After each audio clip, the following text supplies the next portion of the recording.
عزیز طلباء، السلام علیکم ورحمۃ اللہ وبرکاتہ۔ امید ہے آپ خیریت سے ہوں گے۔ اس سے پہلے عزیز طلباء ہم نے 2 لیکچر اسلامیات کے کر لیے ہیں۔ سورۃ الانفال کا پہلا رکوع ہم نے مکمل کر لیا ہے مشقوں کے ساتھ۔ آج ہم اس کا دوسرا رکوع شروع کر رہے ہیں۔ آج ہم سورۃ الانفال کی آیات 11 تا 16 پڑھیں گے۔ ان آیات میں اللہ تبارک و تعالی نے غزوہ بدر کے انعامات کو بیان فرمایا ہے، اور اس کے ساتھ ساتھ ہمیں یہ بھی ہدایات دی ہیں کہ جہاد میں کون سے احکامات کو اور کون سی ہدایات کو پیش نظر رکھنا چاہیے۔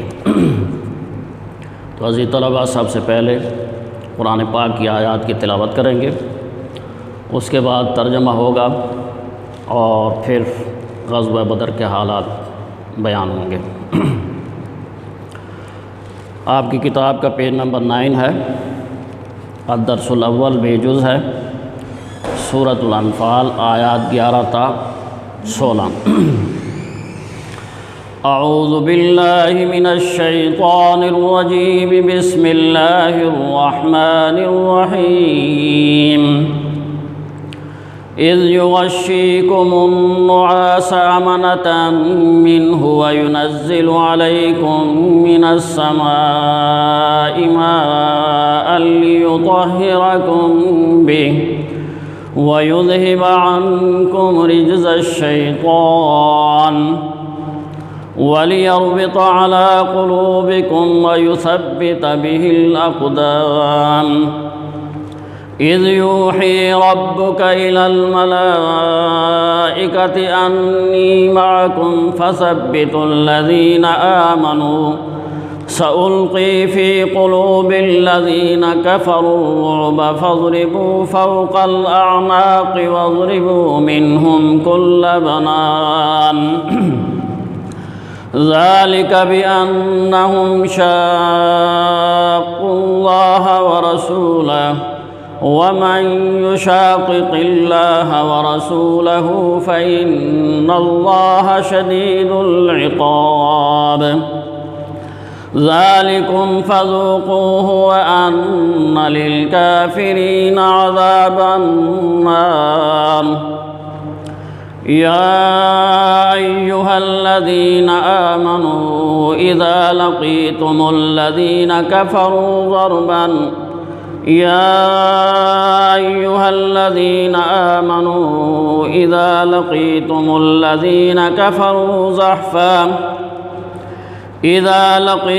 الذين كفروا زحفا فلا تولوهم الأدبار ومن يولهم يومئذ دبره إلا متحرفا لقتال أو متحيزا إلى فئة فقد باء بغضب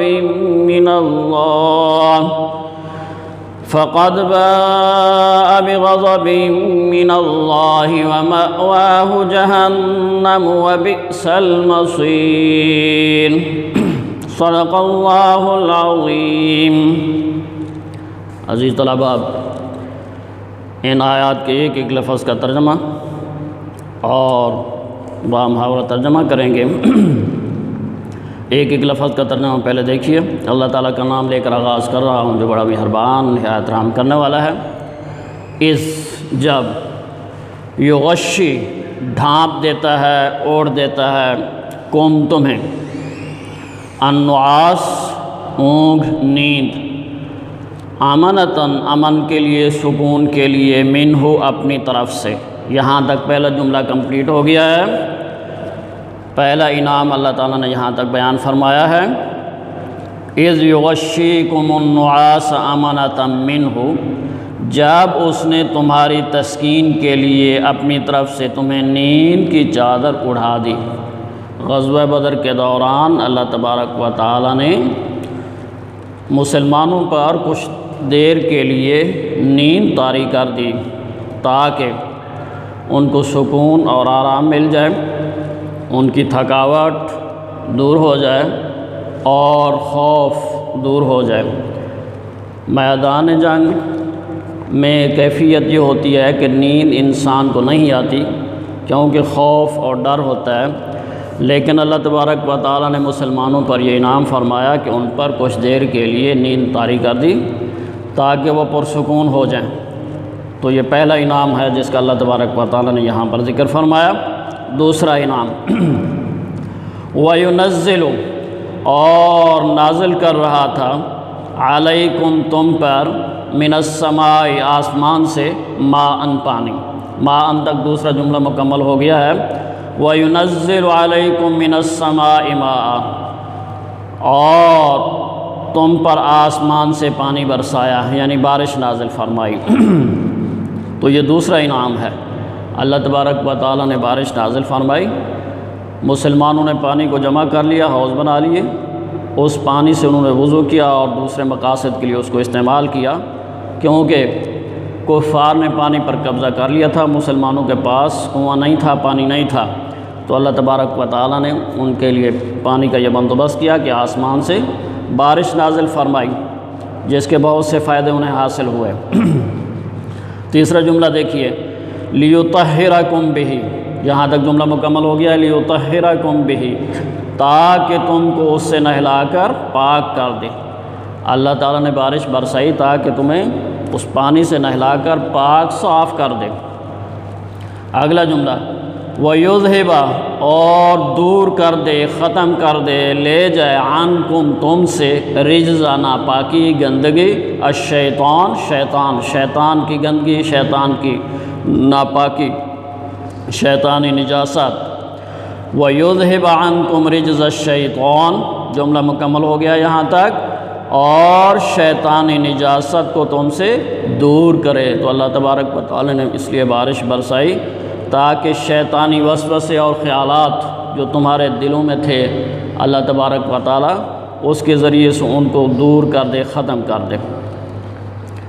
اگلا جملہ، وَلِيَرْبِطَ عَلَىٰ قُلُوبِكُمْ، وَلِيَرْبِطَ، اور مضبوط کرے، عَلَىٰ قُلُوبِكُمْ تمہارے دلوں کو، اور اس لیے بھی کہ تمہارے دلوں کو مضبوط کر دے، تمہارے دلوں سے دشمن کا خوف اور شیطانی وسوسے اور خیالات کو دور کر کے تمہارے دلوں کو مضبوط کر دے۔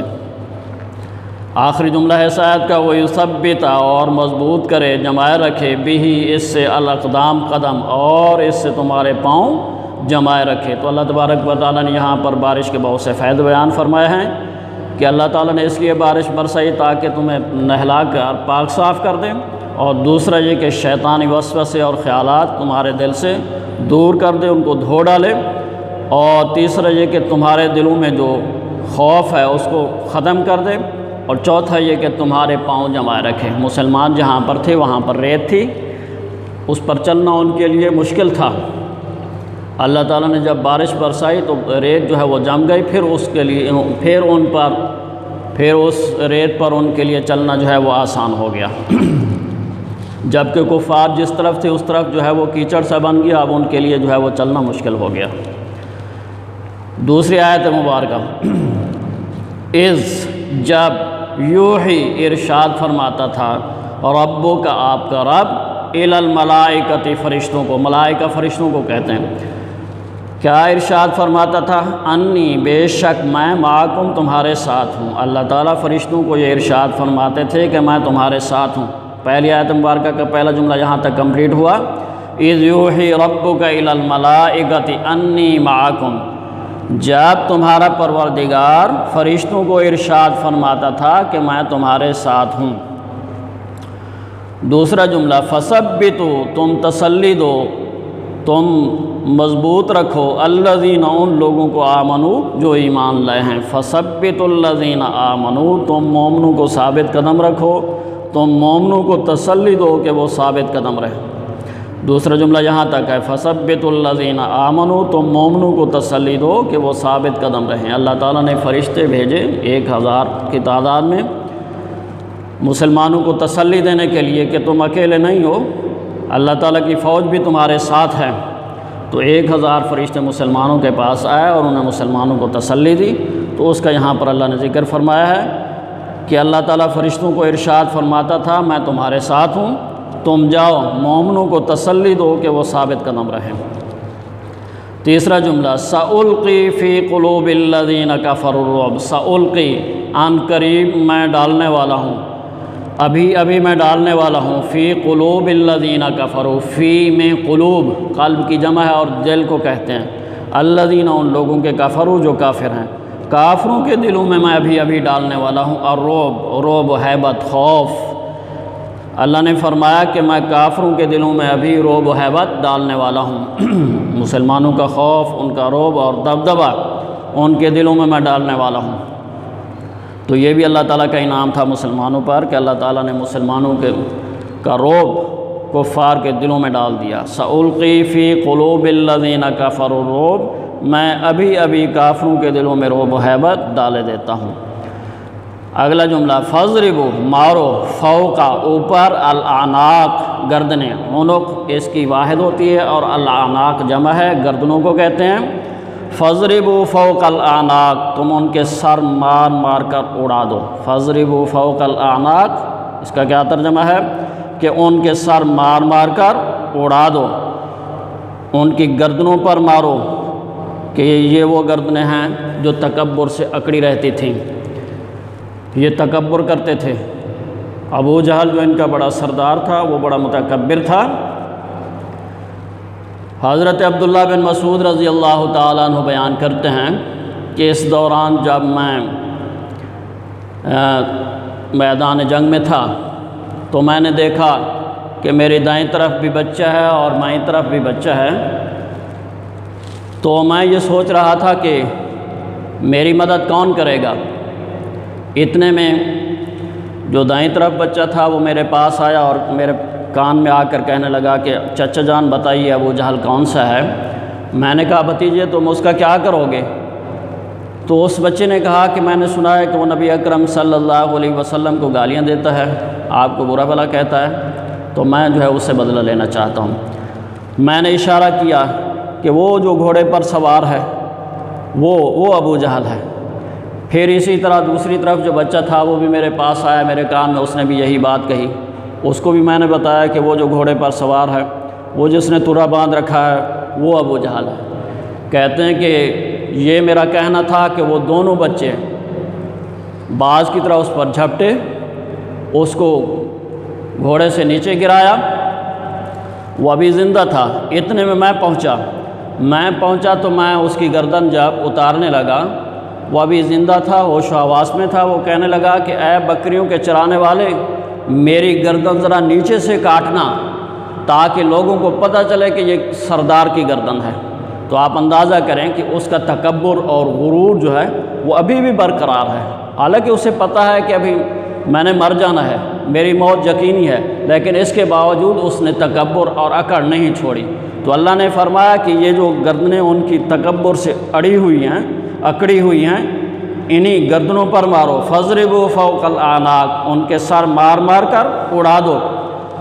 آخری جملہ ہے اس آیت مبارکہ وضربوا منہم کل بنان، وضربوا اور مارو منہم ان کے کل بنان ہر جوڑ پر، وضربوا منہم کل بنان اور ان کا پور مار کر توڑ دو، ان کے جسم کے ایک عضو پر ضرب لگاؤ۔ آگے دیکھیے ذالک بانہم شاقوا اللہ ورسولہ، ذالک یہ بانہم اس لیے کہ شاقوا انہوں نے مخالفت کی، اللہ کی ورسولہ اور اس کے رسول کی، ورسولہ تک جملہ مکمل ہو گیا ہے۔ ذالک بانہم شاقوا اللہ ورسولہ، یہ کفار کو سزا اس لیے دی گئی کہ انہوں نے اللہ اور اس کے رسول کی مخالفت کی۔ غزوہ بدر میں ان کو یہ سزا شکست کی صورت میں اسی لیے دی گئی کہ انہوں نے اللہ اور اس کے رسول صلی اللہ علیہ وسلم کی مخالفت کی۔ دوسرا جملہ وَمَن يُشَاقِقِ اللَّهَ وَرَسُولَهُ، وَرَسُولَهُ تک جملہ مکمل ہو گیا ہے۔ وَمَن يُشَاقِقِ اللَّهَ وَرَسُولَهُ، وَمَن اور جو یشاقق مخالفت کرتا ہے اللہ کی، ورسولہ اور اس کے رسول کی، اور جو شخص اللہ اور اس کے رسول صلی اللہ علیہ وسلم کی مخالفت کرتا ہے۔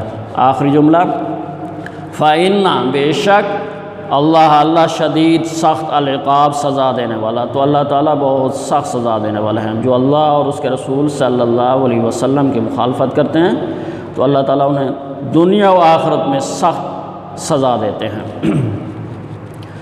یہ متکبر تھے، انہوں نے تکبر کیا، انہوں نے نبی اکرم صلی اللہ علیہ وسلم کی مخالفت کی، اللہ نے ان کا تکبر جو ہے، ان کا غرور اس کو خاک میں ملا دیا۔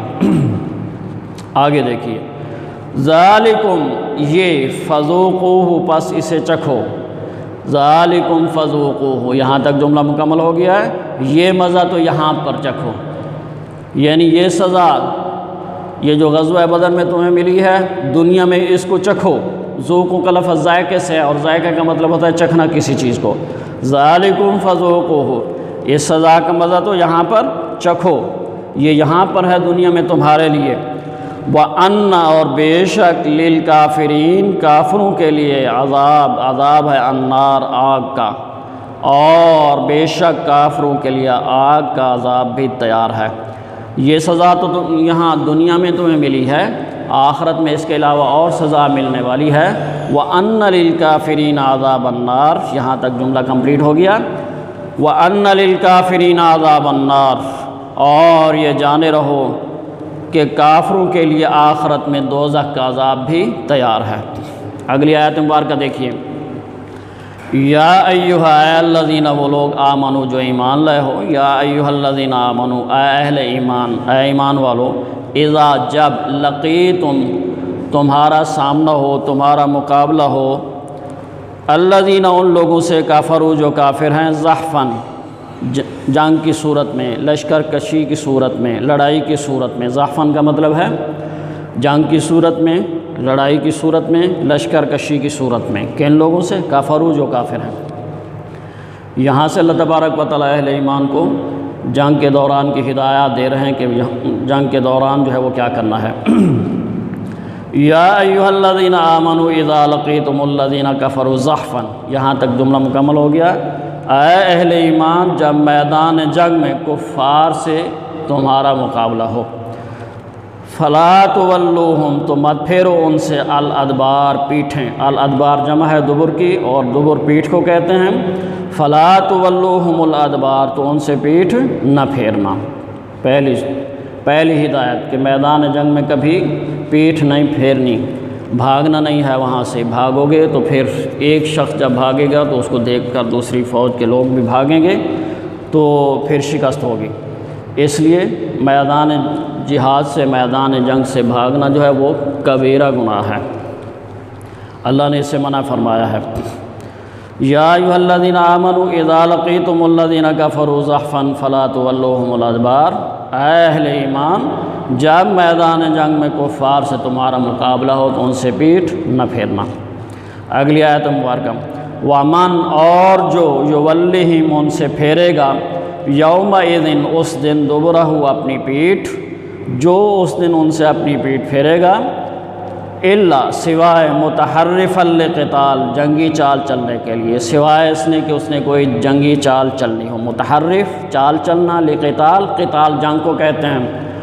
الا متحرفا لقتال سوائے اس کی کہ اس نے کوئی جنگ کے لیے چال چلنی ہو، او متحیزا الی فئۃ او یا متحیزا ملنا ہو، الی فئۃ کسی جماعت کے ساتھ، کسی گروہ کے ساتھ۔ تو یہ جملہ جو ہے وہ ذرا لمبا سا ہے، اس کو دیکھیے۔ وَمَن يُوَلِّهِمْ يَوْمَئِذٍ دُبُرَهُ إِلَّا مُتَحَرِّفًا لِقِتَالٍ أَوْ مُتَحَيِّزًا إِلَىٰ فِئَةٍ اور جو شخص اس روز یعنی جنگ کے روز اپنی پیٹھ پھیرے گا سوائے اس کے کہ اس نے کوئی جنگی چال چلنی ہو، او متحیزاً الی فئۃ یا اپنی فوج سے جا ملنا ہو، ان دو صورتوں کے علاوہ جو پیٹھ پھیرے گا، فقط بے شک باء وہ لوٹا، وہ مستحق ٹھہرا، بغضب من اللہ اللہ کے غصے کا، فقط باء بغضب من اللہ۔ پہلا جملہ یہاں تک ہوگا، وَمَن يُوَلِّهِمْ يَوْمَئِذٍ دُبُرَهُ إِلَّا مُتَحَرِّفًا لِقِتَالٍ أَوْ مُتَحَيِّزًا إِلَىٰ فِئَةٍ إِلَىٰ فِئَةٍ تک پہلا جملہ ہوگا، ذرا لمبا ہے یہ جملہ۔ اور جو شخص جنگ کے روز اس صورت کے سوا کہ لڑائی کے لیے کنارے کنارے چلے، یعنی حکمت عملی سے دشمن کو مارے یا اپنی فوج میں جا ملنا چاہے ان سے پیٹھ پھیرے گا، یہاں تک ان سے پیٹھ پھیرے گا۔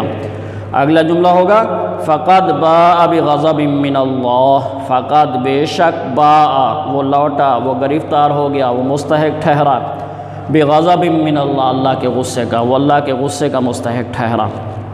اگلا جملہ وَمَأْوَاهُ اور اس کا ٹھکانہ جہنم و جہنم ہے، اور اس کا ٹھکانہ جہنم ہے۔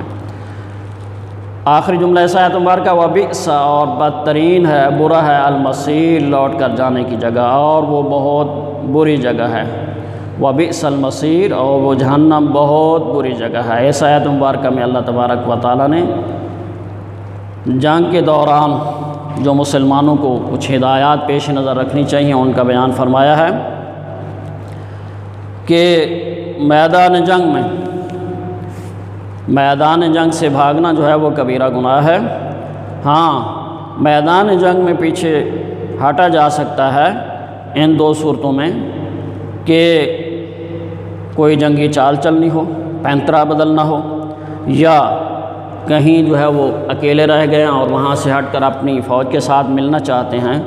تو ان دو صورتوں کے علاوہ جو شخص جنگ کے روز دشمن سے اپنی پیٹھ پھیرے گا وہ اللہ کے غضب کا مستحق ٹھہرے گا، اور اس کا ٹھکانہ جہنم ہے۔